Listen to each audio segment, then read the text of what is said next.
Na hora, eu fiz assim, ó. O que essa geladeira e esse fogão estão fazendo aqui? Eu tô lá passeando, aí entro numa loja de eletrodoméstico importado, porque eu achei tudo muito bonito. E a gente não paga para olhar. Aí eu fui, entrei, aí falei, nossa, que geladeira é essa? Uma geladeira importada. Parecia um armário a geladeira. Aí eu, gente, essa geladeira é maravilhosa. Quanto que é essa geladeira? Era o preço de um carro importado. Aí eu fiz assim, como assim essa geladeira? Aí ela falou assim, não, é que essa geladeira, ela é a Ferrari das geladeiras. Ela é a geladeira. 280 mil a geladeira. Eu falei, e o fogão? O fogão é 150. Eu falei, mas menina, que é isso? Mas eu achei muito bonito aquilo. Eu pensei, sai da loja, assim, um dia eu vou ter essa geladeira. E onde eu entrava pra ver os imóveis e tal, eu olhava, pensava. Era como se eu já tivesse a geladeira. E é assim que eu trabalho. Onde eu ia, o imóvel que eu ia visitar, eu falava, aqui não cabe meu fogão, aqui não cabe minha geladeira. E fiquei com isso. E assim fui. Aluguei um apartamento, tinha as coisas lá. E sempre com isso, e sempre pensando. E todas as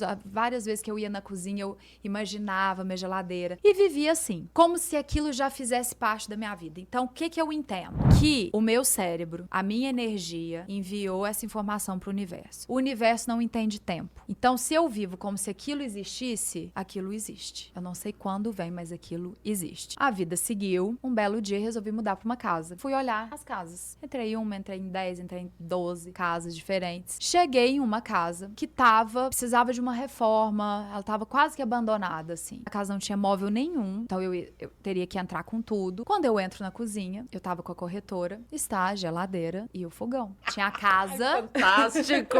acabada, Adoro. coitada. A casa acabada, assim. E a geladeira e o fogão. Exatamente a geladeira e o fogão que eu vi. Na hora, eu fiz assim, ó. O que essa geladeira e esse fogão estão fazendo aqui? O proprietário vai tirar? Falou, não, ele não quer. Isso, inclusive, consta no contrato da casa, que quem ficar com a casa, fica com a geladeira e com o fogão. E se daqui a pouco você quiser ir embora e levar com você, é seu.